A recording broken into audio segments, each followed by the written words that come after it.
Sometimes, you just want the simple things in life. You don't want to crack open the next grand chapter of an RPG, or fire up a complex shooter that requires teamwork. You just want to sit back and do some easy, mindless button mashing, potentially with a few friends. Games like 1983's Track. Sure, there was also the limitation of technology behind the games, but as the industry evolved there was still the occasional desire for a simple experience. To that end, Konami has announced Hyper Sports R for Nintendo Switch, a reimagining of their own game, Hyper Sports from 1984. If something like the Mario Olympic Games are too complex for you, this revamp is as straightforward as it gets, and we had a chance to play through this dose of nostalgia at E3 2018. Before going hands-on with the title, we were introduced to the concept and the plans for the full release. Hyper Sports R plans to offer at least 7 track and field sporting events in the final game, such as hammer throw and the 3 events we got to try in our demo, as well as swimming and beach volleyball. There will be a quick play mode for instant competition of up to 4 players, but also a campaign mode.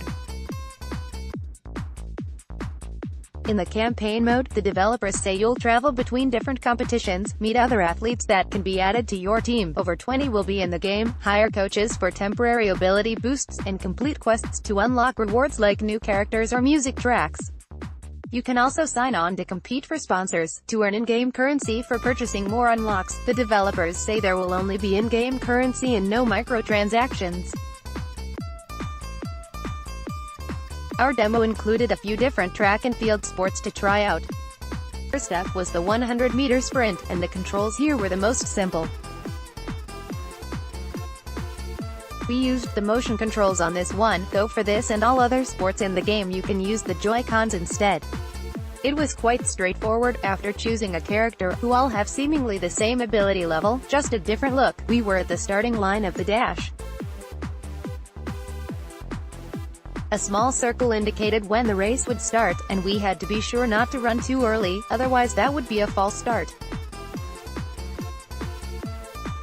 Getting the timing down was pretty easy. Once the race began, you simply moved your arms up and down as if you're sprinting, and getting into the right groove that was both quick and had lots of vertical movement was key to defeating the AI opponents. We then tried the sprint in 2-player mode. All events allow up to 4 players, and using one Joy-Con each we mashed the left and right buttons interchangeably to sprint to the finish line. It was a one-time event, with the character finishing first claiming the podium. We then moved on to long jump event. Here, the same mechanics applied, albeit with a variation. You took a run up to the jumping line using the same button mashing technique, but as you approached the line, the game slowed down and you had to push the top face button on the controller to start your jump. A meter with an arrow appeared, indicating the angle at which you'd be leaping forth.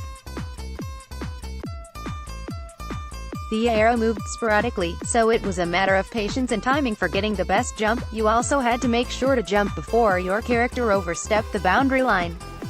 The longest jump after 3 heats won the event.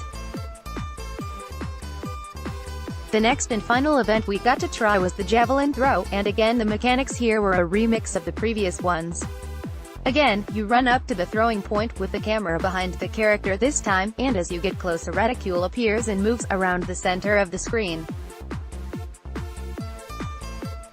You must press the throw button when the reticule is as close to the center as possible, and also be sure not to overrun the throwing line. The character with the longest throw wins the event, after 3 throws.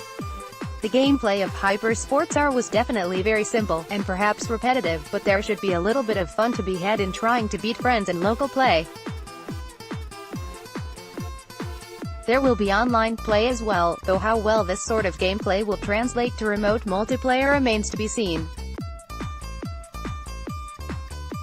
Similarly to the straightforward mechanics, the presentation was pretty bare bones. A variety of crude animations, especially for non-playable characters, made it seem like a budget title, and while the price is not yet confirmed, it should surely be on the lower end if the game has any chance of succeeding.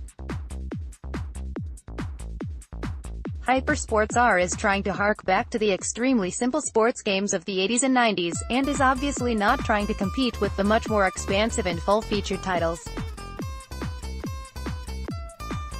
It's going to be a bit of a tough sell, but certain fans will undoubtedly appreciate a few fun nights of local multiplayer with a healthy dose of nostalgia, and that's the big if, the price is right. Hypersports R is set to release exclusively on Nintendo Switch.